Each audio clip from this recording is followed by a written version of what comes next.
Señores, muy buenas tardes.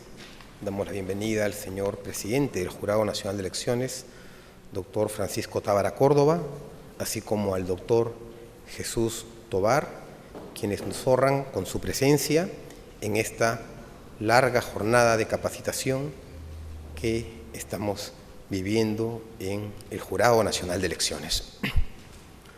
El día de hoy, y a iniciativa de nuestro señor presidente, estamos en este recinto de la Escuela Electoral para presentar la charla magistral del doctor Jesús Tobar.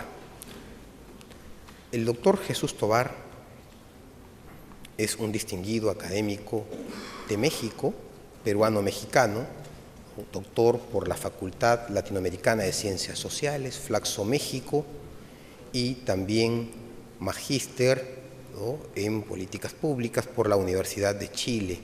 Es licenciado en Sociología por la Pontificia Universidad Católica del Perú. Y en verdad, pues, esta charla, esta conferencia va a ser de suma utilidad para quienes estamos aquí presentes.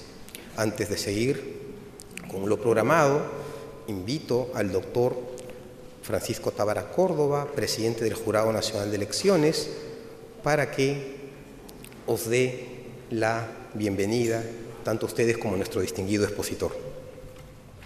Les comentaba que el doctor Jesús Tobar es doctor en Ciencia Política por la Facultad Latinoamericana de Ciencias Sociales Flaxo, México, magíster en Gestión y Políticas Públicas por la Universidad de Chile, licenciado en Sociología por la Pontificia Universidad Católica del Perú, entre tantos lauros obtenidos en su trayectoria profesional.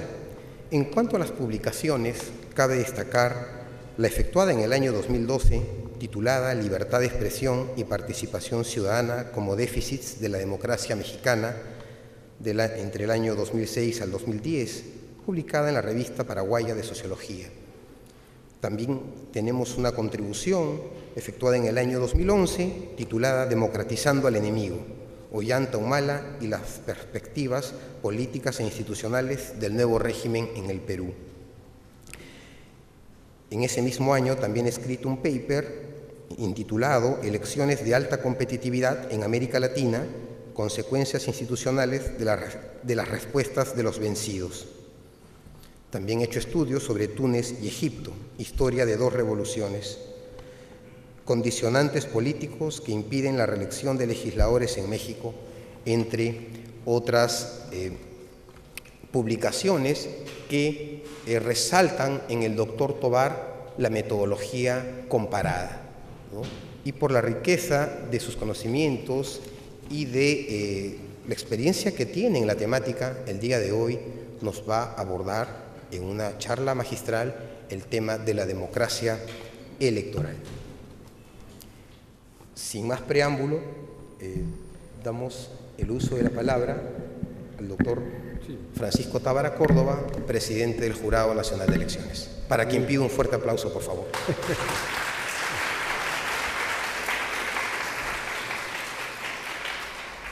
Muy buenas tardes a todos y a todas.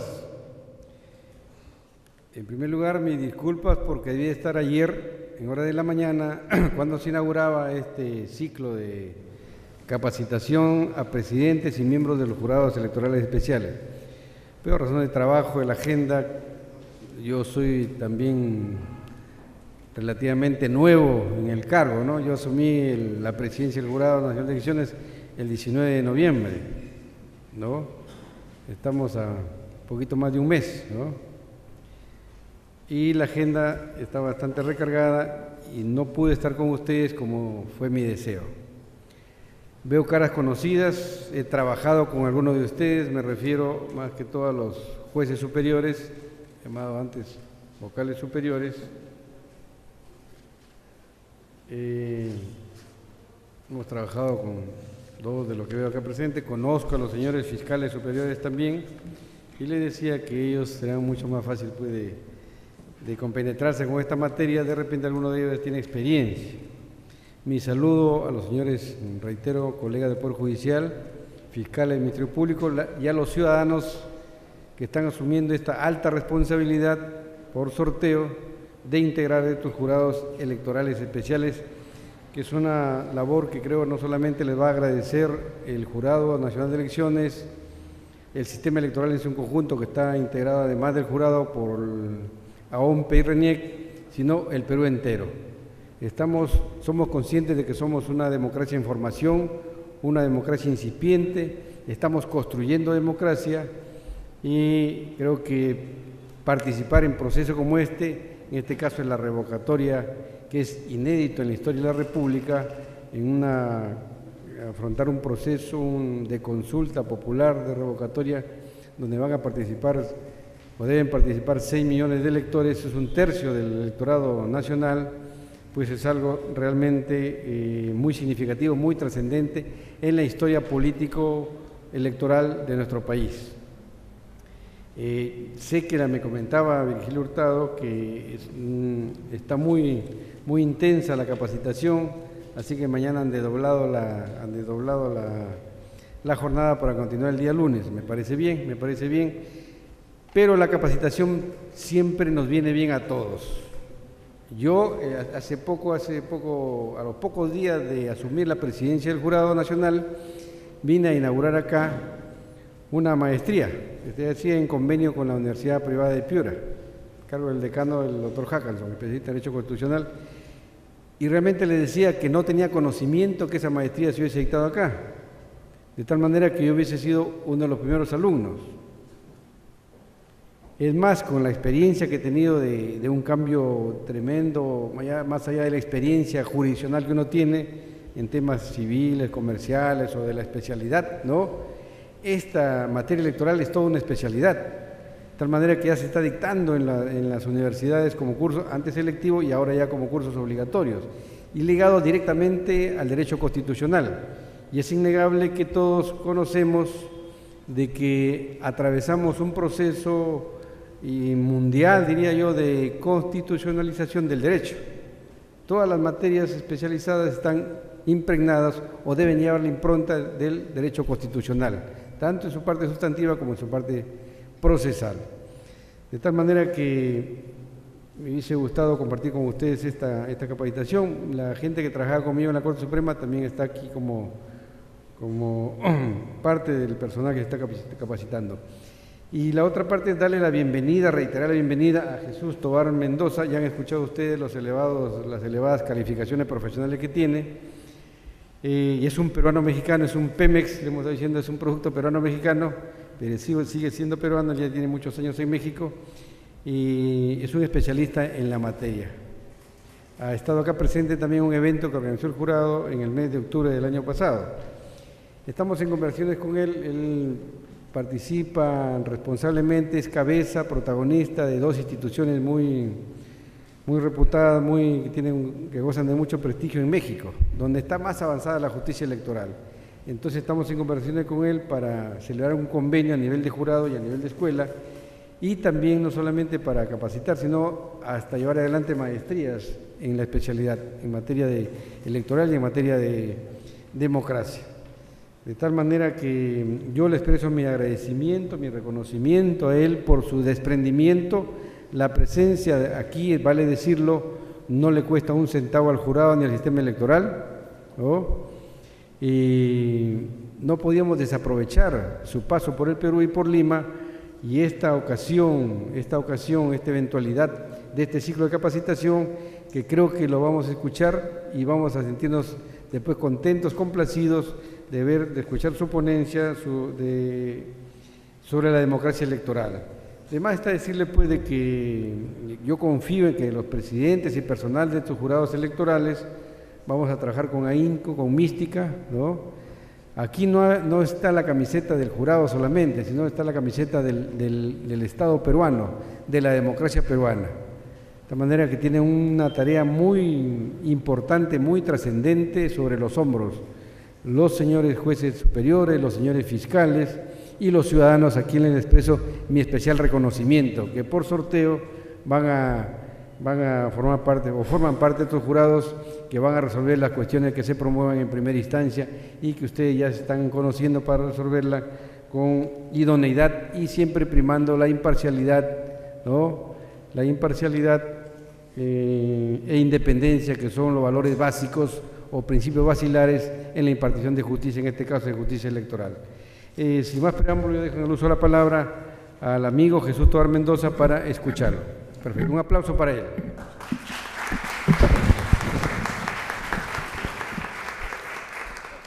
Muy agradecido, magistrado Tábara, muy agradecido por vuestra presencia. En segundo lugar, quisiera agradecer a la institución que hace posible mi presencia en Perú, que es la ONG Pro Justicia, del doctor Fernando, que dirige el doctor Fernando Ofelan.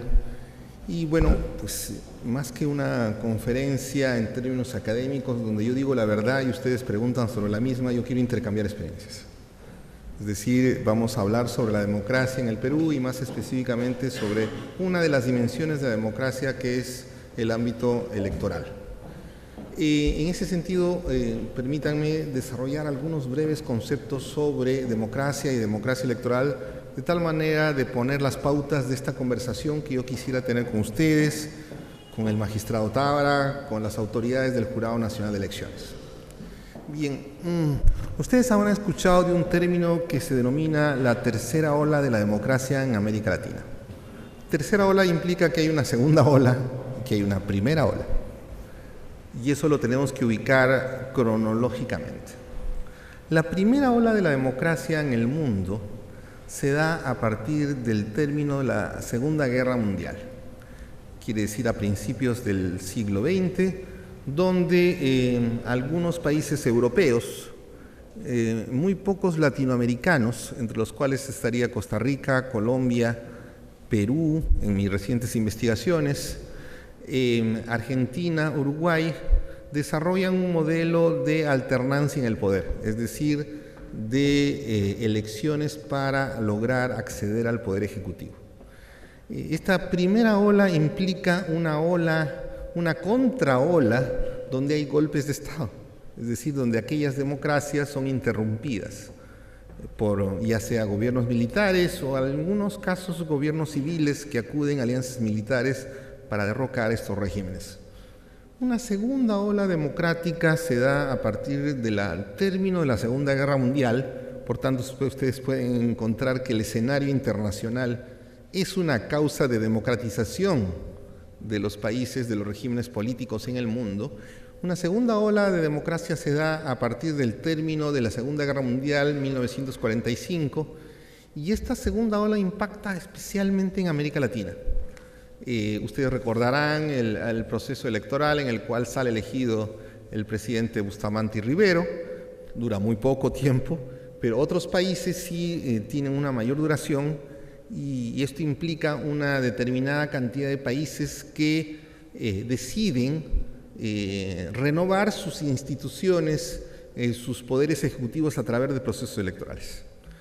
En los 60, sobre todo los 70, a partir de la crisis económica del petróleo, de la crisis económica, implica una contraola, dictaduras, golpes de Estado. Perú sería 1968, Chile sería 1973 con Pinochet. Entonces hay un retroceso del proceso democrático en América Latina. Bueno, yo quisiera ubicarme no en esas dos olas que implican un riguroso análisis, una de los cuales en la primera ola está en un artículo mío.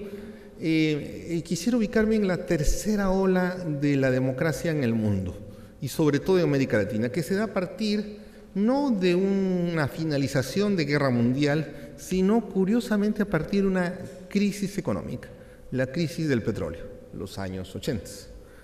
Es el momento en los cuales los gobiernos militares no tenían mayor opción, sino que entregar la administración ejecutiva a gobiernos civiles, con condiciones en las cuales ellos pedían que no se les juzgase por crímenes de derechos humanos. Esto sucedió en Argentina, en Chile, en Uruguay y en Brasil. Lo mismo sucedió en Perú aunque no necesariamente con esta condición de perdón de los delitos de derechos humanos. Estamos hablando de 1979, Morales Bermúdez, la Asamblea Constituyente, el primer gobierno del arquitecto Fernando Belaúnde Terry. Entonces, la tercera ola democrática se da en este periodo de 1980 hacia adelante. En esta coyuntura, verán ustedes que los países tienen cierta similitud. Es decir, las democratizaciones o los golpes de Estado se dan en determinados tiempos similares. Quiere decir que no es necesariamente la iniciativa de un grupo de militares que deciden interrumpir un proceso electoral, sino hay una cierta influencia que el profesor Lawrence Whitehead de la Universidad de Oxford llama el factor internacional. Quiere decir este factor internacional que hay determinadas condiciones que excede el contexto nacional que promueve o ya sea la democratización o, en caso contrario, los golpes de Estado. Es el año 80, entonces, donde también hay una crisis económica, que ustedes recordarán que es la crisis de la deuda, que impulsa el abandono del poder ejecutivo de gobiernos militares y el ceder este proceso a actores civiles, a partidos políticos de oposición, de tal forma que vamos a encontrar a partir de ese periodo un nuevo auge de democratizaciones, no solo en el mundo, especialmente en América Latina, 1980. Curiosamente, dentro de este proceso de tendencias internacionales, de olas o contraolas, Perú tiene una situación muy peculiar. Es decir, dentro del proceso de democratizaciones en el mundo y en América Latina se da un golpe de Estado, que es el golpe de Estado del año 1993. ¿No? Esto es una singularidad, no todos son tendencias, hay efectos particulares y estos efectos particulares implican el inicio de una dictadura, de un golpe de Estado, cuando en el mundo el proceso era de democratización. Y esto es una cosa que interesa a los politólogos, como Perú representa una excepción en el proceso de democratización mundial.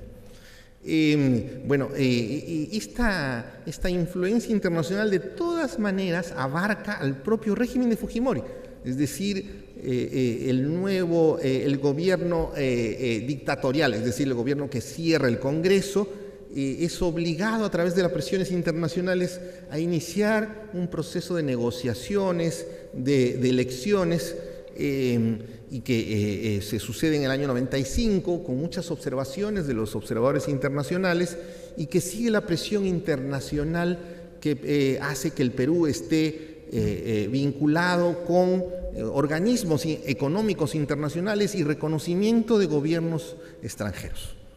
Esta presión internacional hace que las serias dificultades, irregularidades del año 2000 se vean pronto reflejadas en una presión internacional y pocos meses después en la renuncia del presidente Fujimori a la distancia, en esta famosa renuncia por fax que ustedes conocen. Verán ustedes entonces que la política peruana no solo es política peruana, subrayado. La política peruana está influida por factores internacionales. Es decir, no solo lo que sucede en el Perú es producto de las presiones, de las correlaciones de fuerza, de la presencia de actores políticos, ya sea democratizadores, autoritarios, sino tiene que ver con un contexto internacional. Estamos entonces en esta tercera ola donde el Perú en un periodo, dentro de esta tercera ola representa lo que podemos denominar una contracorriente, es decir, un golpe de Estado dentro de un proceso democratizador mundial. Y muy poco tiempo después de esta renuncia, Perú inicia un proceso de democratización, es decir, se incorpora a esta tercera ola democrática y vamos a encontrar entonces un nuevo proceso de elecciones, una institucionalización, una reinstitucionalización de instituciones como el Jurado Nacional de Elecciones, como la OMPE, la RENIEC, y entonces Perú podemos decir que se incorpora dentro de una especie de concierto mundial de democracia en el mundo. Si podemos evaluar a la distancia, hoy en día podemos decir que esta tercera ola democrática, recuerden que hay una primera, que hay una segunda, es la más exitosa. Si podemos encontrar hoy en día en América Latina 20 países en esta región, desde México hasta Argentina y Chile, desde el Río Grande hasta la Patagonia, 19 de estos países son democráticos, ¿no? Es decir, podemos decir que hoy día vivimos el mayor auge de democracia en América Latina. Similarmente podemos decir que muy recientemente esta ola democratizadora ha abarcado no solamente América Latina, sino ha abarcado el mundo. Ustedes habrán escuchado, yo he escrito algo sobre ello, sobre los procesos de revoluciones democratizadoras en Turquía, en Túnez, en Libia, en Egipto, y hoy en día que se da en Siria, con enfrentamientos bélicos, con un extremo grado de violencia, con muchas víctimas, pero que finalmente terminan derrocando a estos regímenes dictatoriales, como es el caso de Egipto, de Túnez, y que ahora está en un proceso de resolución, que es el caso de Siria. Hay una guerra civil muy encarnizada, y esta guerra civil ahora está definiendo las posiciones políticas de los países del mundo. Ya Estados Unidos ha declarado que solo reconoce como interlocutor oficial a la resistencia a Siria, al presidente Assad, ¿no? Hay una guerra civil. Bueno, entonces vamos a ver que esta tercera ola, si bien surge en los 80s, impacta en América Latina en ese periodo. Hay una cierta contratendencia en Perú en el año 93, y ahora abarca todo el norte de África. Bueno, para esto yo les quisiera mencionar un eje fundamental, una pregunta fundamental que todos nos interrogamos en alguna ocasión: ¿qué es una ola democrática? Más allá de la pregunta ¿qué es una ola democrática?, la interrogación de fondo es ¿qué es democracia? Como dicen nuestros colegas angloamericanos, what is democracy? And what is not? Es decir, ¿qué no es democracia? Es una pregunta muy relevante. Es decir, ustedes podrán preguntarse, y yo les pregunto mucho a mis alumnos de doctorado, de maestría, les hago levantarle la mano y decir, en el caso de México, a ver, digan ustedes si México es una democracia. Si yo tengo un promedio de 20 alumnos en algún curso de doctorado, podría decir que 12 o 13 dicen que México actualmente es una democracia, y unos 8, 7, dependiendo del grupo, dicen que no es una democracia. Si yo hiciera esta interrogación en otros países, como lo hago cuando dicto cursos en Argentina, en Ecuador, que son universidades que me invitan, podemos tener una similar proporción. Es decir, hay un 60% que dicen que Argentina, Ecuador y en este caso México son democracias, y un 40% que dicen que no son democracias. Esto plantea un interrogante que yo quisiera trasladarlo a ustedes. En el término inglés, que es donde se escribe mucho texto, mucha literatura. What is democracy? ¿Qué es una democracia? Es una pregunta de fondo. Una pregunta de fondo. Parecería que el término democracia entonces es muy ambivalente, polisémico, significa muchas cosas.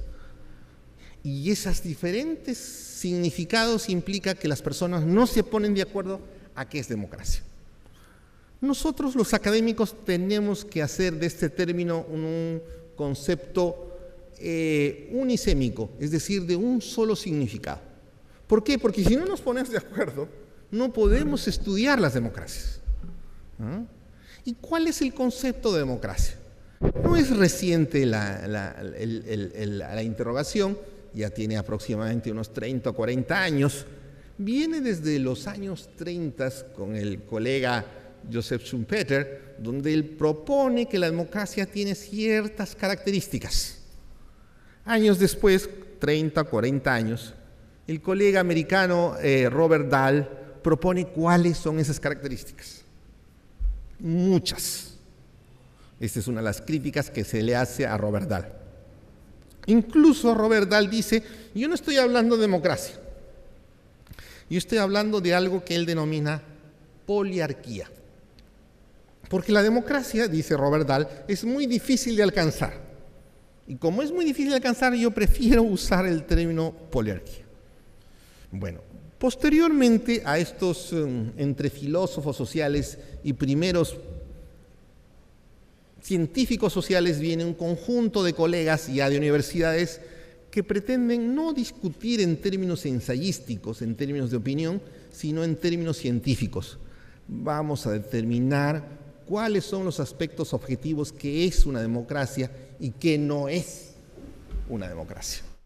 Podemos encontrar entonces que a partir de los años 70, diversas universidades, organizaciones internacionales, tratan de definir con objetividad qué es y qué no es una democracia. Hay un famoso artículo que yo siempre en mis clases les refiero, que lo pueden ubicar en internet, de la colega Terry Carlin, cuyo artículo se llama What is and what is not a democracy?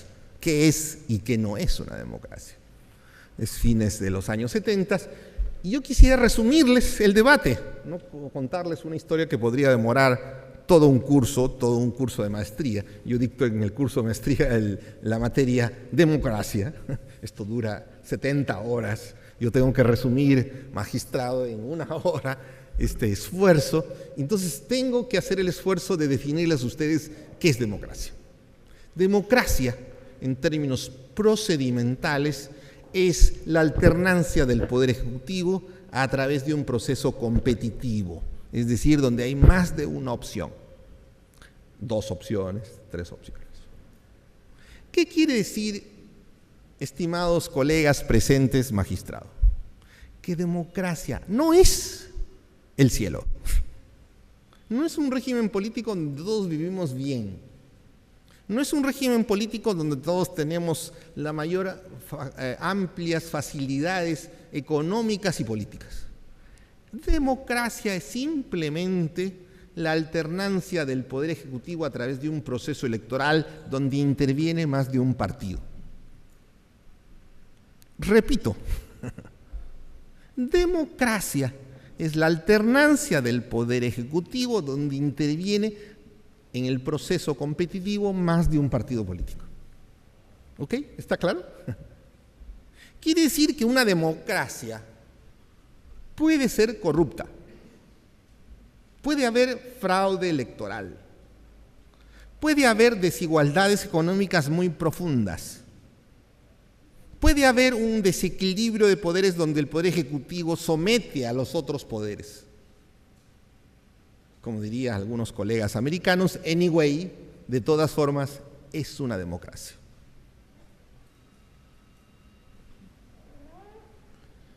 Me preocupa que ustedes se puedan sorprender y decir qué nos está diciendo este doctor.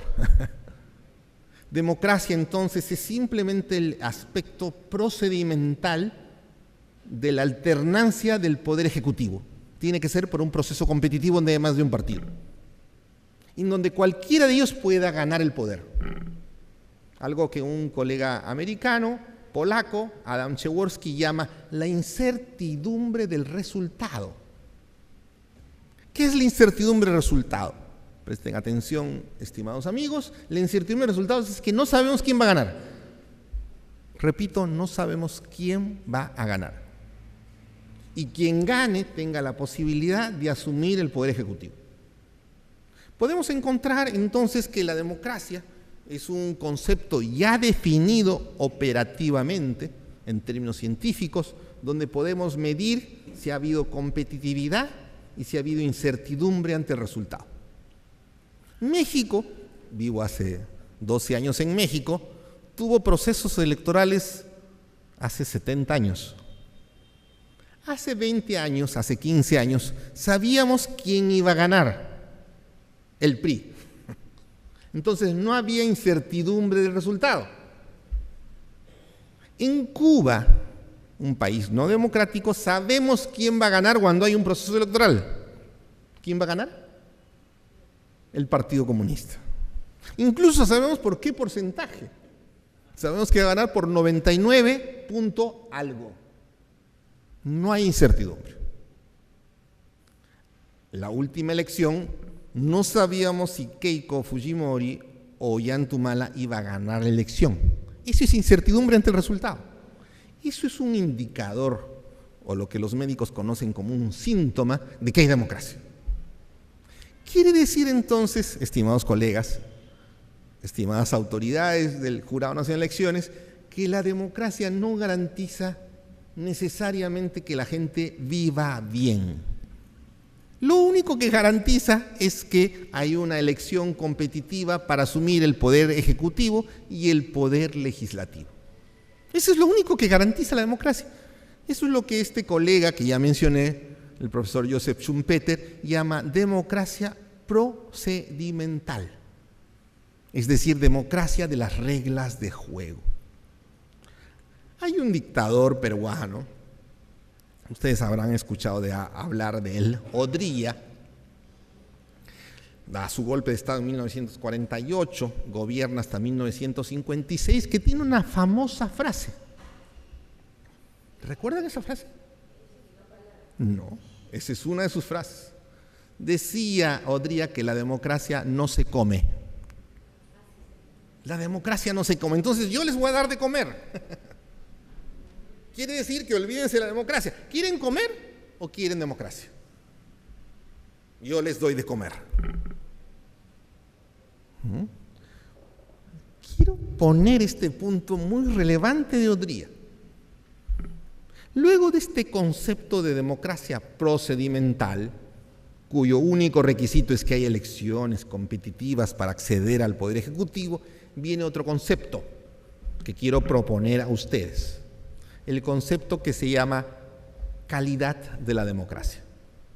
Hace poco, el Jurado Nacional de Elecciones convocó a este primer Congreso de Estudios Electorales y con el pleno acuerdo, colaboración del doctor Virgilio Hurtado, pudimos presentar en Lima, en el Hotel Sheraton, los resultados de un estudio que dirijo junto con el profesor Leonardo Morlino sobre este concepto de calidad de la democracia.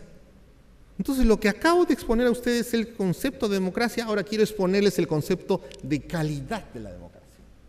Distinto concepto. Y luego de exponer el concepto de calidad de democracia, quiero exponerles el concepto de calidad electoral. Es el tercer punto que quiero tocar. Estoy terminando el primer punto, ahora quiero avanzar al segundo punto. Usando los términos en inglés, la política, la ciencia política se lee en inglés. Colegas, les recomiendo que sigan sus cursos de inglés. Que lean en inglés, porque la literatura en ciencia política, la más última, está en inglés. Entonces, como yo les comentaba este famoso artículo de esta colega americana, Terry Carlin, What is Democracy and What is Not Democracy, ahora quiero avanzar al segundo punto para desarrollar What is Quality of Democracy. ¿Qué es calidad de la democracia? La limitación del concepto democracia es que nos permite en el mundo decir estos países son democráticos, ya sean que tengan buenos resultados como Suecia, Noruega, o malos resultados como Guatemala, El Salvador, Nicaragua, ¿no? Y entonces en esa definición de blanco-negro, El Salvador resulta igual que Suecia, y son países muy diferentes. O sea, el concepto de democracia nos dice blanco y negro. Por eso, uno de mis colegas, con el cual compartimos la dirección de la Red de Estudios sobre Calidad de Democracia en América Latina, propone el concepto de calidad de la democracia. What is quality of democracy? ¿Qué es calidad de la democracia? Dentro de los países democráticos, es decir, aquellos que cumplen el requisito mínimo procedimental de elecciones competitivas, podemos decir que hay diferencias entre Nicaragua y Suecia. Dentro de América Latina hay diferencias entre Guatemala y Chile, entre El Salvador y Uruguay. Es decir, el concepto teórico nos debe remitir a la realidad, no nos debe alejar de la realidad. La ciencia nos debe acercar a los hechos, no nos debe privar de ellos. En ese sentido desarrollamos este concepto aproximadamente hace una década y complementamos el criterio de democracia con el criterio de calidad de la democracia, donde calidad de la democracia, y por favor préstenme atención, implica ya no solamente los criterios procedimentales, elecciones, sino implica los resultados de la democracia. ¿Y qué son los resultados de la democracia? ¿La gente vive bien en una democracia? Bueno, depende del país. En Suecia viven bien. En Nicaragua no viven bien. Hay pobreza, hay corrupción. Entonces, eso nos permite el concepto de calidad de democracia diferenciar, distinguir qué tipos de democracia y cuáles son sus resultados vinculados con algo fundamental en la democracia, el ciudadano, usted, yo. Es decir, si en democracia la gente puede resolver sus expectativas, sus ambiciones, o pasa hambre, o pasa discriminación, o está en una situación de pobreza que le impide alcanzar sus expectativas individuales. Hace 10 años entonces se incorpora este concepto de calidad de la democracia, y este concepto implica el estudio ya no solamente de que haya o no elecciones competitivas, sino que el país tenga sus ciudadanos, ustedes, cada uno de ustedes, determinadas calidades de vida, vivan bien o no vivan bien. Hace aproximadamente unos 5 años, juntamente con uno de los académicos más relevantes a nivel mundial en ciencia política, el profesor Leonardo Morlino, iniciamos un estudio de calidad de la democracia en América Latina. Él ya lo había iniciado, me refiero al profesor Morlino, al profesor Leonardo, en Europa del Sur. Entonces él traslada los criterios académicos que tiene a un estudio de América Latina. Y bueno, resultó una grata, una muy buena ocasión de poder presentar ese estudio juntamente con el impulso del doctor Virgilio Hurtado en octubre en el Hotel Sheraton dentro del contexto del primer Congreso de Estudios Electorales. Además de la presentación de los resultados, y ahora les hablo de los resultados, y cada país, cada colega de los 18 países que intervinieron, pudo presentar resultados de su propio país. ¿Cuáles son los resultados que la democracia ofrece a sus ciudadanos? Dentro de ese estudio podemos decir que existen 3 tipos de países. Países de buena calidad democrática, países de mediana calidad democrática y países de mala calidad democrática. ¿Cuáles son los países de buena calidad democrática? Aquellos países que tienen alternancia del poder ejecutivo a través de procesos competitivos, es decir, elecciones. ¿Cuáles son ellos? Costa Rica, Uruguay y Chile. Es decir, que no solamente tienen elecciones, sino tienen un bajo nivel de pobreza, una mayor homogeneidad de recursos, mayor rendición de cuentas entre poderes, menor corrupción. ¿Cuáles son los países de baja calidad democrática? Aquellos países que tienen mucha corrupción, aquellos países que tienen una desigualdad económica muy grande, aquellos países donde el poder ejecutivo influye de manera determinante en el poder legislativo, en los procesos electorales, en el poder judicial. ¿Cuáles son esos países? Los últimos países en este resultado del estudio, quisiera en otra oportunidad, estimado Virgilio, poder presentar estos resultados de manera más detallada, Actualmente son Nicaragua, Venezuela, El Salvador y Guatemala. Esos son los países de mala calidad democrática. Son democracias, solo que no les resulta las democracias. Es decir, no obtienen buenos resultados para sus ciudadanos.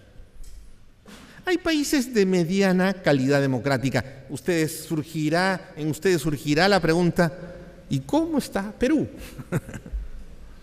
¿Cómo está Perú dentro de este estudio?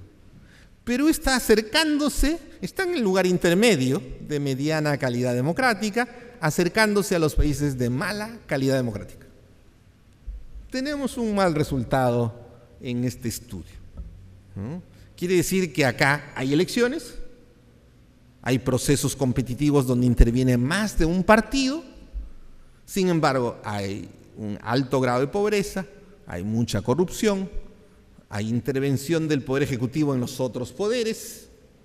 Entonces no llegamos a ser de los peores países del continente, pero nuestra calidad democrática podemos decir que es regular, tendiendo hacia mala calidad. Fíjense ustedes que el concepto de mala calidad democrática es mucho más desarrollado, mucho más exhaustivo que el concepto de qué es democracia, porque el concepto de qué es democracia permite distinguir qué es y qué no es. Y en América Latina podemos decir que 19 países son democráticos y solo un país, Cuba, no es democrático.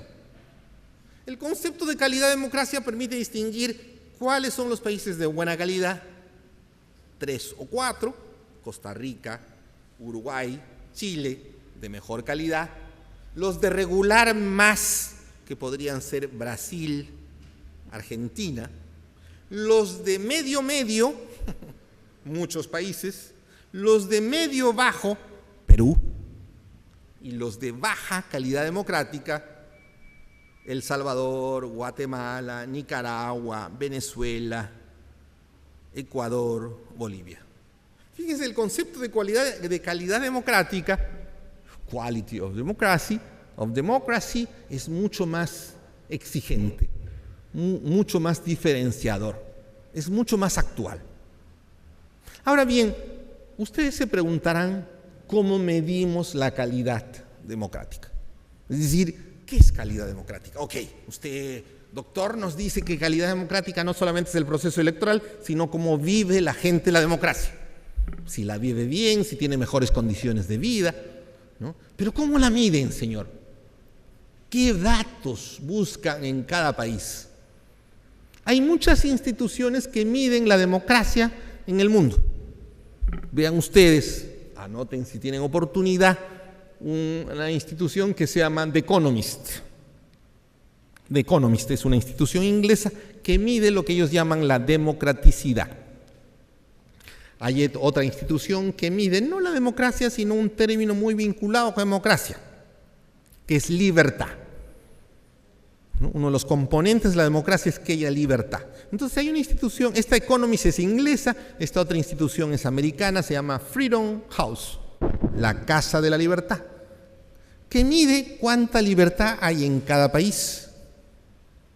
Hay otras instituciones, una de ellas de Argentina, ¿no? Hay muchas instituciones, sin embargo, estas instituciones miden la democracia a través de un proceso metodológico que por ahora cuestionamos, esta red que yo presido, en términos metodológicos. Le preguntan a expertos, seleccionan 5 o 6 expertos en cada país y le dicen, oiga, ¿qué opina usted de su democracia?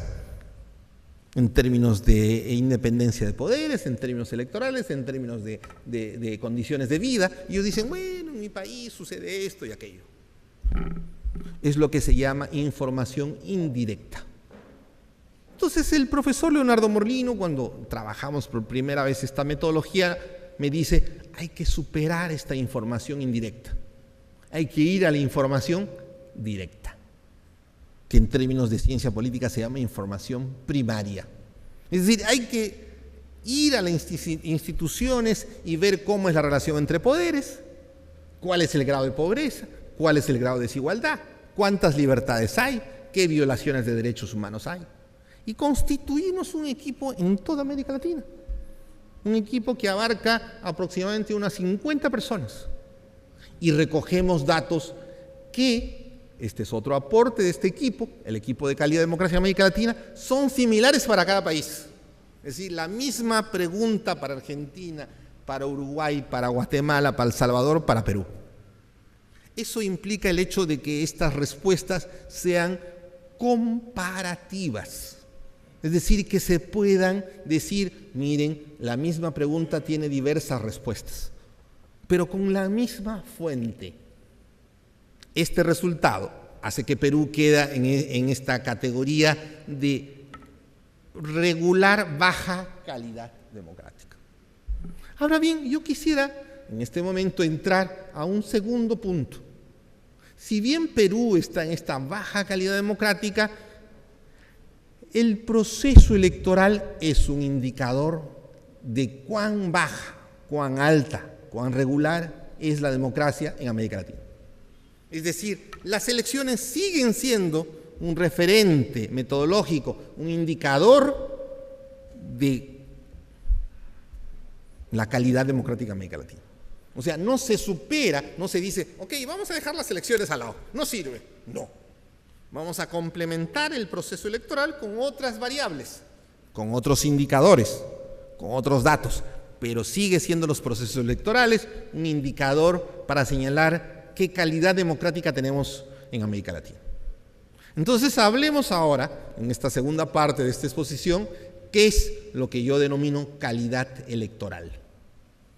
Es decir, ¿cómo podemos medir la eficiencia de los procesos electorales en América Latina? Un elemento de la calidad democrática. Hay otros elementos más, como vive la gente. Pero quiero por ahora, como dicen los economistas, ceteris paribus, es decir, dejar estos otros aspectos y tratar de medir la calidad electoral. Es decir, cómo son los procesos electorales no en el mundo, en América Latina. Hace 50 años, mi padre me contaba una anécdota que yo les quisiera referir. Había un vecino suyo, hace 50 años, quizás 60, que se le ocurrió, dixit, papá, en las palabras de mi papá, postular a un proceso electoral. Había una dictadura, de todas maneras postuló. Gastó todos sus recursos, ¿no? Vendió la casa, ¿no? Iba contra el candidato del gobierno, ¿no? Hubo el proceso electoral, él invitaba a los amigos, gastaba en esto que ustedes conocen un viejo término, no sé si los jóvenes, ¿no? Al menos el magistrado y yo podemos reconocer estas palabras, pisco y butifarra. Invitar pisco y butifarra, ¿no? El día de la elección él hizo una fiesta en su casa, una gran celebración donde estaban los familiares cercanos, los familiares lejanos, los vecinos, todo el barrio. Él, mientras el candidato iba a la oficina de procesos electorales. Entonces él regresó, estaba toda la gente reunida, consumiendo los recursos que le había invitado, muy triste, y dio el siguiente discurso. Estimados amigos, vecinos, familiares, quisiera manifestar lo siguiente. Yo entiendo y comprendo que usted, mi vecino, no haya votado por mí. Lo entiendo. Entiendo también que mis primos, sobrinos, no hayan votado por mí. Él ya sabía el resultado. Entiendo, comprendo que mi esposa y mis hijos no hayan votado por mí. Lo que finalmente no entiendo es dónde está mi voto. Al menos él esperaba que tuviera un voto, el de él. Él tenía la certeza de su propio voto, tenía 0. ¿Dónde? La pregunta es, ¿dónde está mi voto? ¿Dónde está mi voto? Verán ustedes entonces que hace 50 años una de las grandes dificultades de los procesos latinoamericanos era que no había certeza. Es decir, no había una una posibilidad de que el resultado refleje la cantidad de votantes, que haya lo que llamaba Pierola un resultado verídico. ¿Ustedes recuerdan a Pierola? Presidente por un proceso electoral, 1895-1899. El califa, yo hice mi tesis doctoral hace una década sobre el califa, sobre ese periodo donde había democracia en el Perú. Recuerden esta ahora pregunta de este señor, de este familiar, de este vecino de mi padre, que se preguntaba, ¿dónde está mi voto? Él sabía que había votado por él. Lo único que sabía, como si fuera Descartes, es que había votado por él y ese voto no estaba. Recuerdo otra anécdota electoral donde llegaban los hacendados a la mesa y el hacendado votaba por todos sus indios. A ver, ¿cuántos indios tiene usted, señor Aspíllaga? Entonces contaba, 1 indio, 2 indios, 3 indios, 89 indios. Ok, vote por 89 personas. Llegaba el hacendado Cáceres. ¿Cuántos indios tiene usted? 50 indios. Vote 50 votos. Uno de estos indios se le ocurre preguntar y decir, oiga, patrón, ¿por quién hemos votado? Y el patrón le responde, hijo, el voto es secreto. Verán ustedes que hace 50 años, hace 60 años, las elecciones no eran confiables, no eran verídicas. ¿Cuál es el avance democrático de estos 50 últimos años? Siglo XXI. Las elecciones. Hoy en día, lo que más se ha avanzado en las democracias, no necesariamente sin igualdad, no necesariamente sin corrupción, no necesariamente sin independencia de poderes, es en elecciones. Los resultados de esta última investigación, si me permite el magistrado en otra oportunidad mostrar los resultados de esta investigación, es en elecciones.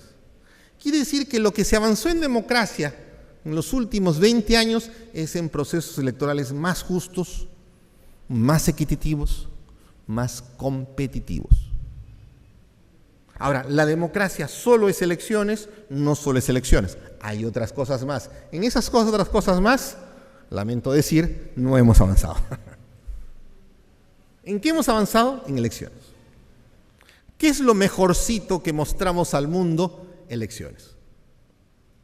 Y hay un elemento fundamental para haber avanzado en elecciones. Las instituciones que organizan y que juzgan los procesos electorales. Es decir, anteriormente, en términos latinoamericanos, había una sola institución que organizaba, que registraba, empadronaba a los electores y que luego, si había algún conflicto, resolvía el proceso electoral. En algunos países, como en Perú, esa institución se dividió en 3: RENIEC, OMPE, Jurado Nacional de Elecciones. En México, donde desarrollo mi labor académica, se dividió en 2: el Tribunal Electoral del Poder Judicial, donde tuve la oportunidad de trabajar unos 2 años, y el IFE, el Instituto Federal Electoral, que empadrona, RENIEC, y organiza el proceso electoral. Hay otros países como Argentina que hace todo. Es decir, que una institución empadrona, realiza el proceso electoral y juzga el resultado si es que alguno de los competidores genera una demanda, se inconforma con el resultado. Entonces, dentro de las diversas dimensiones de calidad democrática, podemos decir que en América Latina el término de pobreza no ha avanzado mucho. Perú, uno de los que más ha avanzado, pasa de 48% de pobreza a 29% de pobreza, gran logro, 20 puntos. México pasa de 45% en los últimos 6 años a 49%, ¿aumenta la pobreza?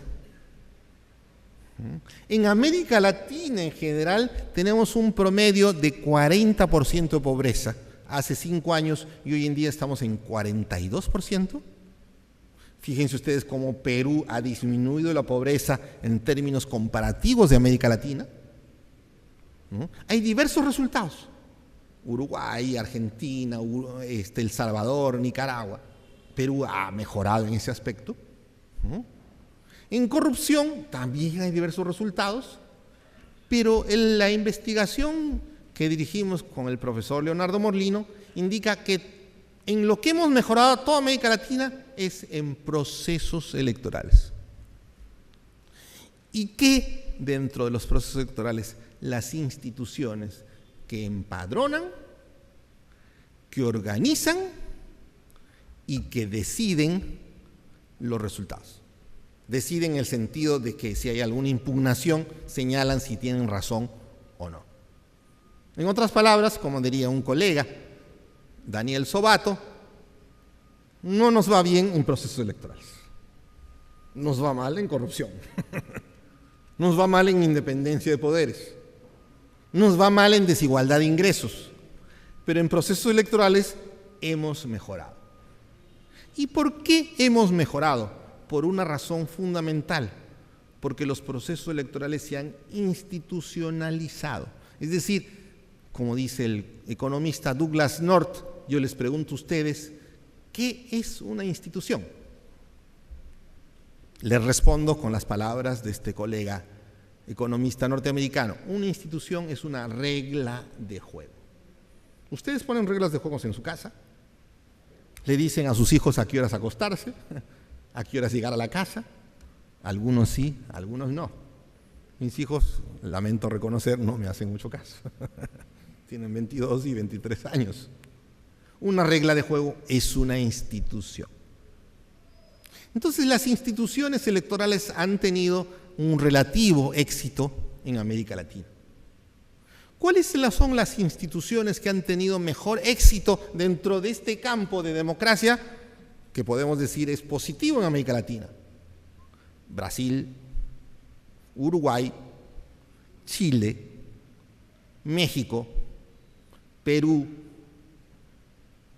Costa Rica nos va relativamente bien. Ahora, relativamente bien no es bien.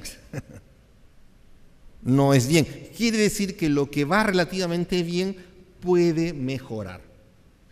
¿Y qué implica mejorar? Y a esto quisiera mencionar el último aspecto, lo que se llama los principios, estimado magistrado presidente, de la justicia electoral. Es decir, aquellos principios donde los funcionarios de los tribunales, de los organizadores, de los registradores electorales deben aplicarse. Tiene que ver con certeza, tiene que ver con transparencia, tiene que ver con equidad, imparcialidad y objetividad. En otras palabras, el asunto, si es que hablamos de elecciones, no va tan mal, pero puede mejorar. Y en ese puede mejorar existen determinados retos. Y de acá quiero pasar del ámbito latinoamericano y teórico al ámbito pragmático de lo que podríamos denominar, estimado presidente, estimados asistentes, una agenda de la justicia electoral en América Latina y en el Perú. ¿Cuál es esa agenda? ¿Cuáles son los problemas de elecciones? Primero quisiera referirme al aspecto latinoamericano. Un primer punto del aspecto latinoamericano difícil, complicado, no resuelto jurisdiccionalmente ni empíricamente, es la intervención de recursos en las campañas electorales. ¿De dónde sale la plata? ¿Cómo se puede fiscalizar ese recurso? ¿Cómo sabemos que no proviene de fuentes ilegales? ¿Cómo determinamos que hay una inequidad en los recursos de un candidato respecto de otro candidato? Ese es un problema, estimado magistrado presidente, estimados funcionarios, común en toda América Latina. Ese es, como dicen los americanos, un issue, es decir, un problema no resuelto. Permítanme desarrollar otro problema no resuelto en América Latina. Luego quisiera pasar al tema peruano. Otro tema peruano tiene que ver con los political parties, los partidos políticos. Los partidos políticos en la última década se han debilitado mucho, de tal manera que surge el empresario, la persona conocida en Huánuco, en Huancayo, en Huancavelica, que dice: yo pongo tal cantidad de plata y presénteme como candidato independiente, pero dentro del partido. Llega al poder legislativo y son los come oro y come pollo y no sé qué tantas cosas que encuentro cuando leo los periódicos peruanos. Estamos hablando entonces ya no del financiamiento de los partidos, hablamos del tema de representación. Los candidatos no representan a sus electores. Ganan su voto y cuando ganan su voto, muchas gracias, hacen lo que quieren. ¿Cómo lograr, a través del proceso electoral, que esos candidatos realmente tengan un vínculo con sus representados? Segundo issue, segundo tema problemático. Tercer tema problemático: la ilegalidad y el narcotráfico. Es decir, viene un señor y te dice: señor, yo le pongo a su campaña 2 millones de soles. Muchas gracias. Muy amable. ¿De dónde viene ese dinero? ¿Cómo podemos fiscalizar que ese dinero no es un lavado de dinero? Y el hecho de que finalmente este señor te exija, cuando estás en el poder legislativo: oiga, ¿por qué no pasa una ley tal o cual? No solamente me refiero al narcotráfico, me refiero a lenocinios, a otras actividades ilegales. Tercer problema latinoamericano, no solo peruano, magistrado presidente. Cuarto problema: si bien los institutos electorales, ya sea jurisdiccionales como el Jurado Nacional de Elecciones, en México sería el Tribunal Electoral del Poder Judicial de la Federación, organizativos, en Perú, OMPE, en México, el Instituto Federal Electoral, logran mantener una actividad organizativa donde la casilla está cerca del elector, donde puedan incentivar el hecho de que voten, donde se disminuya la abstención electoral. Colegas, magistrados, magistrado presidente, la desafección de la política crece. ¿Qué es la desafección de la política? Los políticos todos son unos ladrones, ¿para qué voto? Cuando el voto es obligatorio, no me van a sancionar, luego presento una excusa y ya se acabó. Es decir, la gente se interesa menos en política. Cuarto problema. En este aspecto general, quisiera ahora mencionar en una agenda peruana, una de mis especialidades dentro de la política latinoamericana es Perú.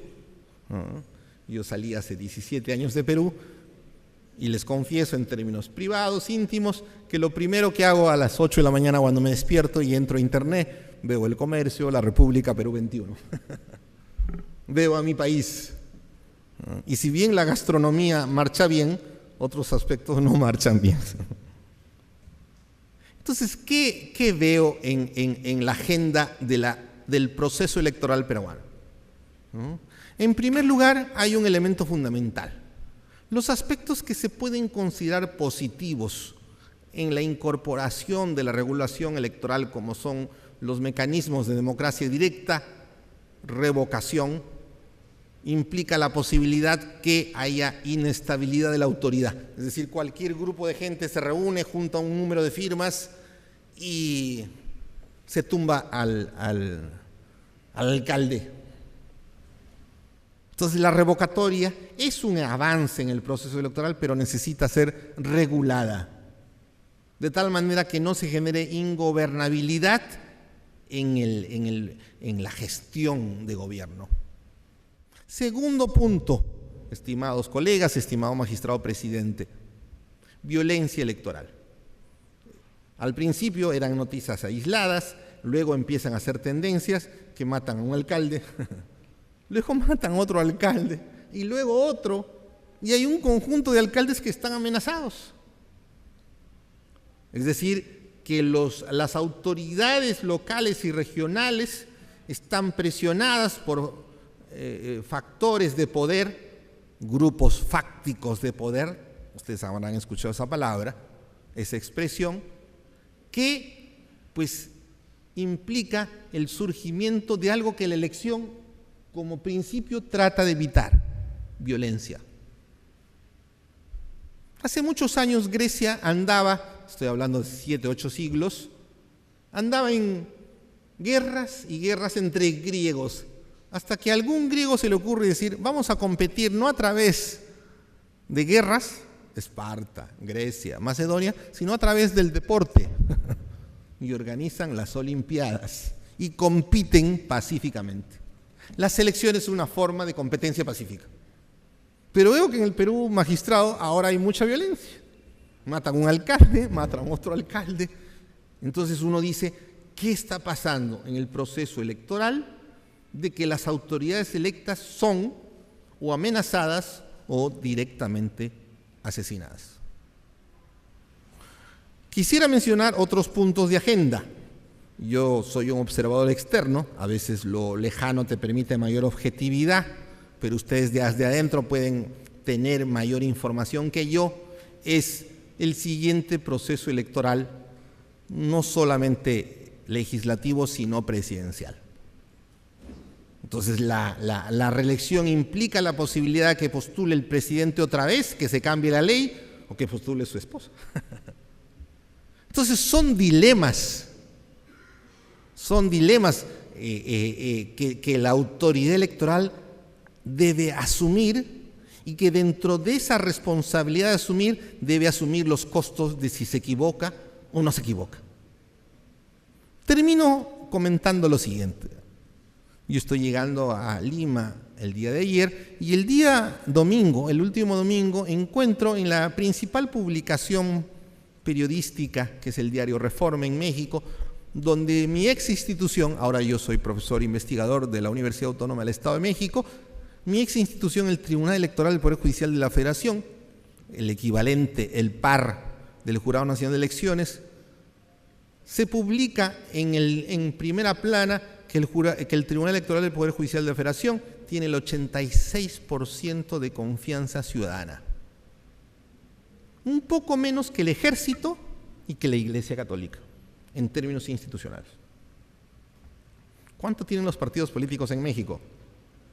6%. En Perú, 3%. En el mundo, a los partidos no les va bien.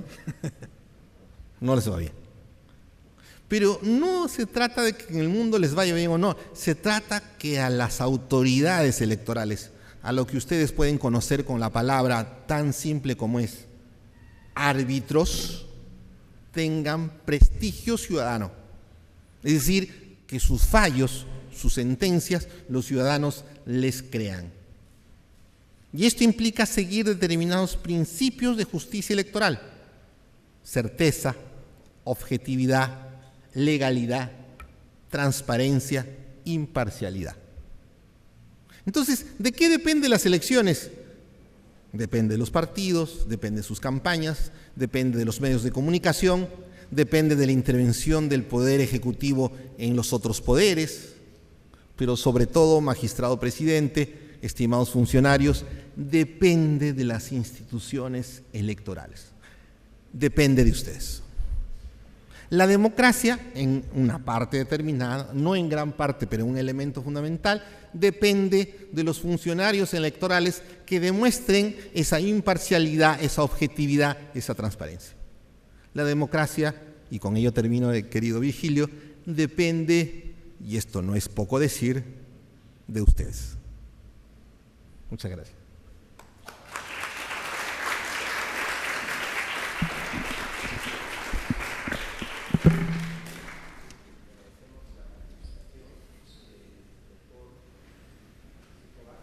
Y damos el uso de la palabra al doctor Francisco Tábara para realizar los comentarios correspondientes. Doctor. Bien, obviamente debo reiterar la felicitación ya hecha por Vigilio Hurtado a nuestro amigo Jesús Tovar por su excelente conferencia, conceptuosa pero en lenguaje inteligible, asequible para todos, no solamente los magistrados, la ciudadanía. Creo que ha sido más fácil que lo que va a ser escrutar un acta con 40 recuadros, ¿no? No obstante que ha sido algo teórica. Él nos ha hablado de la desafección de la población, de la política crece. Efectivamente, yo creo que en la ciudadanía hay una crisis de fe, sobre todo el sector público, todos los poderes del Estado, ¿no? El poder legislativo, el poder judicial, la percepción es negativa por parte de la población, estamos ahí en un 18, hemos llegado a un 30% en el poder judicial. El Congreso de la República, que tiene una labor menos complicada que el poder judicial, de repente tiene más descrédito, ¿no? ¿Qué se puede hacer en democracia para mejorar la imagen de percepción del Congreso de la República? Nuestra Constitución no pone ninguna valla o requisito para ser congresista, más allá de tener 25 años y ser ciudadano en ejercicio. Se podría poner siquiera que tengan profesión, arte o oficio conocido, ayudaría eso a legitimar, porque por ello los diarios están hablando de que la ciudadanía vería con mucha complacencia que se cierre el Congreso de la República, ¿no? Como ya ocurrió el 5 de abril del 92 que usted lo mencionó, ¿no? Y eso tampoco es democracia, ¿no? Creo yo. ¿Sería factible o qué otra medida se puede ocurrir para eliminar o bajar ese descrédito por parte de la población respecto de todas las instituciones públicas, ¿no? No solamente es el Congreso de la República. Aquí en el Perú, las instituciones que tienen mejor percepción, está la Iglesia Católica, están las iglesias en general, está la Defensoría del Pueblo, y creo que no hay más que contar, ¿no? ¿Ah? Y los bomberos, ¿no? Más allá de la crítica de los bomberos, efectivamente, ¿no? A ver, ese es un primer comentario mío, no tengo esa pregunta que quería escuchar su opinión, pero quisiéramos darle la oportunidad a 3 intervenciones para no abusar de nuestro invitado, por parte del público, los magistrados del Poder Judicial, del Ministerio Público, o los ciudadanos o estudiantes que vieran, ¿no? ¿Alguien quiere intervenir para que él después absuelva las inquietudes ya en forma, todas las inquietudes que se planteen, ¿no? ¿Algún comentario o pregunta por parte del auditorio? A ver, el doctor Angulo Arana. Por supuesto, nada.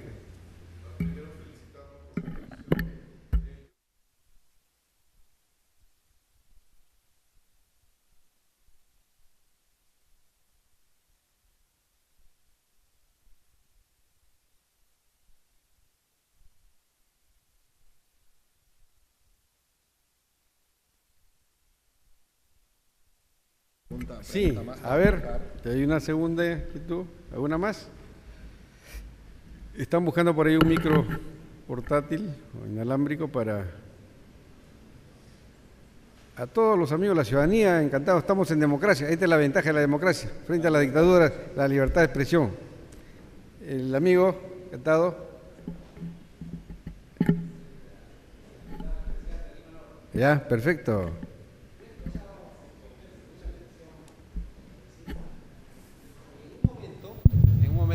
Mencionó que el Perú estaba calificado en calidad de democracia como medio bajo, pero por otro lado también escuchaba de que la democracia tenía alguna compatibilidad con la pobreza. Si el Perú ha bajado la pobreza, como usted dijo, de 40 y tantos % a 28%, ¿cómo se compatibiliza esta apreciación de que sea una calidad medio bajo, cuando a nivel de América Latina es el que más ha bajado el índice de pobreza? Bien, esa es mi pregunta. Ya. Van los comentarios, las respuestas de nuestro conferencista. Bien, muchas gracias por las preguntas. Tenemos 3 preguntas: poder legislativo, partidos, pobreza. Magistrado presidente, al poder legislativo le va mal en todo el mundo. En Estados Unidos el índice de aprobación del Congreso está en aproximadamente 12%. En Perú está en 8%, no por ahí va. Hay una diferencia en Estados Unidos, si bien el Congreso tiene una baja popularidad, una baja percepción positiva, pero en términos individuales tiene una alta percepción, una buena opinión. Quiere decir que todo el Congreso la gente opina mal, pero de su diputado, de su senador, opina bien. Eso implica una relación muy estrecha de representación. El hecho de que el diputado esté en su circunscripción electoral, en inglés su constituency, muy vinculado a ella y resolviendo cartas, demandas, iniciativas, expectativas. Entonces, acá en la diferencia que en Perú le va mal al Congreso e individualmente a cada diputado, a cada senador. El hecho de que le suban el bono representación, como ahora pretendieron hacerlo, no sabemos qué resultado podría tener, pero no creo que el resultado podría cambiar. Eso es una hipótesis. Veamos, uno de los problemas detrás del Poder Legislativo es el tema de representación. ¿Qué es el tema de representación? Si los diputados, en los países donde hay 2 cámaras, los senadores canalizan las expectativas ciudadanas en forma de leyes o inversión del Poder Ejecutivo. Usualmente lo hacen mal. En Perú es uno de los países que menos capacidad representativa tiene de América Latina. O sea, si a toda América Latina le va mal, al Perú es el que le va uno de los peores. Y ahí hay una causa que paso ahora a resolver. ¿Es mejor 2 o 3 o 4 partidos? Yo les pregunto a ustedes en sus ámbitos familiares, magistrado presidente, colegas, ¿qué quisieran? ¿Tener 2, 3, 4 hijos? La pregunta no tiene sentido. Tienen los hijos que tienen. Entonces no se trata de elegir cuántos partidos hay. Se trata de saber cómo se llevan con sus hijos, cómo esos partidos tienen una fortaleza que garantiza la representación. En el Perú el esquema es el siguiente. Hay partidos, discrepo con los colegas Meléndez, Martín Tanaka, Chalskini, Romeo Grompone, que dicen que en el Perú no hay partidos. Yo creo que sí hay partidos. Que el partido fujimorista, en los diversos nombres que tiene, que el partido nacionalista, que el partido de los diversos líderes, son partidos con una característica determinada, son partidos institucionalmente débiles. ¿Y qué es un partido institucionalmente débil? Donde los criterios de regulación interna son dejados de lado por el criterio de liderazgo o caudillismo personal. Es decir, yo como caudillo digo, ¿cómo es? ¿Cómo se reparte el pastel? En otros países donde hay partidos fuertes, el líder puede tener una influencia, pero hay otros factores que median, que regulan esa influencia. Es decir, no es la última palabra la de Lula, la de Peña Nieto, que acaba de ser electo presidente, ¿no? Si no hay mecanismos institucionales. De hecho, magistrado presidente, quisiera mencionar, estimados colegas, que en el Tribunal Electoral del Poder Judicial de la Federación en México, el partido puede decidir algo que afecte a un militante y el militante va al Tribunal Electoral, en este caso al Jurado Nacional de Elecciones, es decir, han violado mi derecho electoral. Muchos de los procesos judiciales da la razón a los militantes versus sus propios partidos. En Perú tenemos un esquema de partidos débiles. Entonces ustedes me podrán decir, ¿el voto preferencial es bueno o malo? No hay una respuesta unívoca. La respuesta es depende.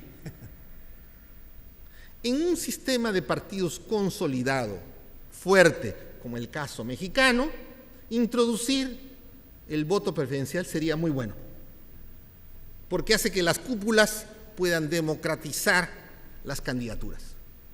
En un caso de partidos débiles, como el caso peruano, el voto preferencial sigue debilitando a los partidos. Es decir, la competencia no se da entre partido A versus partido B, se da entre el candidato A y el candidato B dentro del partido. Esto es lo que se llama la teoría contingencial. ¿Es bueno o malo? La respuesta es depende.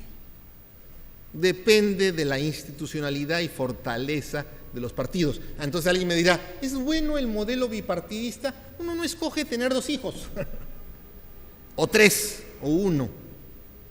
Eso forma parte de determinadas condiciones estructurales de la sociedad. Estados Unidos e Inglaterra tienen 2 partidos, históricamente desde hace 5 siglos, 6 siglos. Perú nunca ha tenido 2 partidos como ejes fundamentales de su política. Es un esquema pluripartidario. ¿Eso es bueno o malo? No es ni bueno ni malo.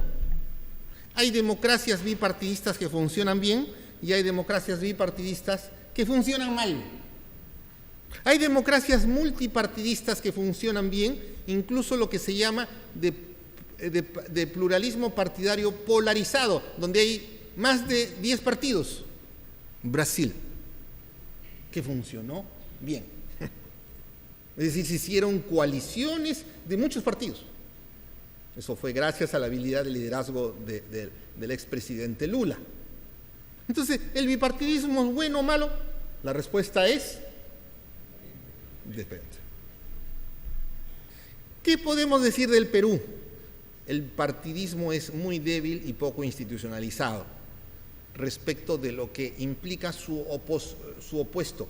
Hay mucho caudillismo. Lo que diga el líder, ¿qué hora es? Lo que usted diga, señor presidente. Diga usted qué hora es, esa es la hora. Entonces, el modelo bipartidista, si bien implica en determinados países cierta institucionalidad, en otros, en la mayor parte de los países latinoamericanos, no se trata de decir, oiga señores, vamos a ser bipartidistas, no se puede. Uno no escoge la cantidad de hijos que tiene necesariamente, quizás sea ahora un ejemplo no adecuado, ahora sí, con toda la nueva tecnología podría escoger, de repente por ahí se escapa el conchito, como dicen. Pero en términos políticos no se trata de escoger la cantidad de partidos. Eso depende de las preferencias ciudadanas y lo que el profesor Steinrocken llama clivajes sociales. Es decir, conflictos que tiene la sociedad. Y eso no lo escoge uno. ¿Cuál es la situación del país de Perú? Tiene un modelo partidario que se llama de pluralismo moderado. Si es que hacemos una fórmula del número efectivo de partidos, calculo que en Perú está entre 3 y 4. Eso es pluralismo moderado. Uno dice, pero hay más partidos que 3 o 4. No es el número de partidos que existen, sino es una fórmula un poco, es un algoritmo que se saca de la representación en la Cámara de Diputados. La única Cámara congresal. Entonces, no hay respuesta si el modelo bipartidista es bueno. Depende. Lo que sí podemos decir que el sistema de partidos en Perú es bastante débil.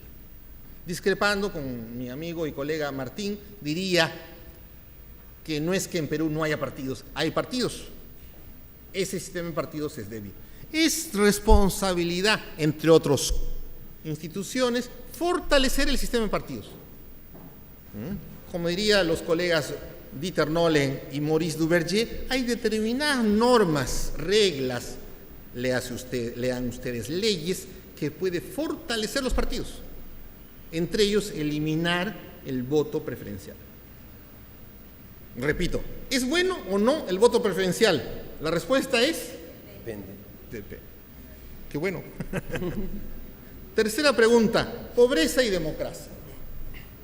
Dice muy bien, felicito al colega, que establece un mecanismo racional que dice, si la pobreza en el Perú ha disminuido, ¿por qué no ha mejorado la calidad democrática? La respuesta sería, porque si bien la pobreza ha disminuido, la calidad democrática ha empeorado en otros aspectos. ¿En qué ha empeorado? En el sistema de partidos.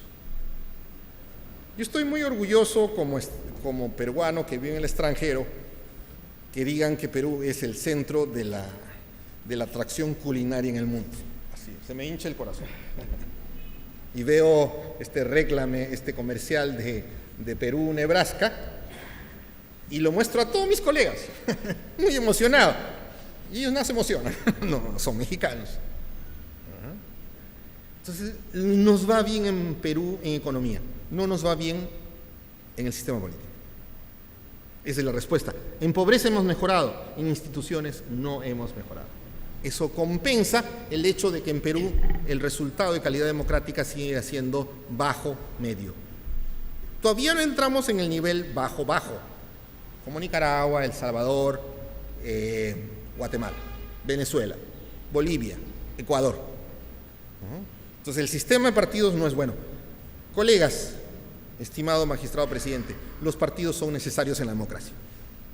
El poder legislativo es necesario en democracia. Es decir, no nos debe alegrar que al poder legislativo le vaya mal. Y no nos debe alegrar implica que hay que, y a través de lo que Douglas North diría, instituciones, proponer determinados mecanismos para mejorar la representación. Esos mecanismos no necesariamente pasan por aumentar el sueldo. ¿No?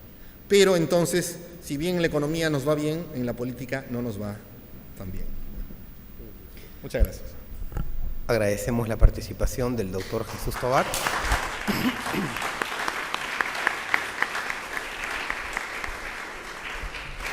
Y acto seguido, invitamos al presidente del Jurado Nacional de Elecciones, doctor Francisco Tábara, y al doctor Jesús Tobar, para que el presidente le haga entrega del diploma por esta importante disertación en el marco de nuestra jornada de capacitación.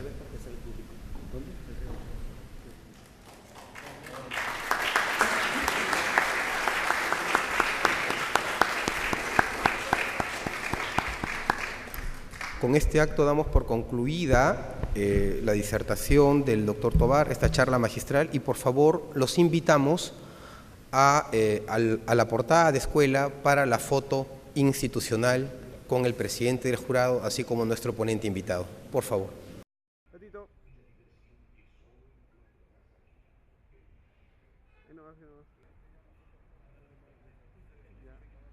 Mirando la cámara.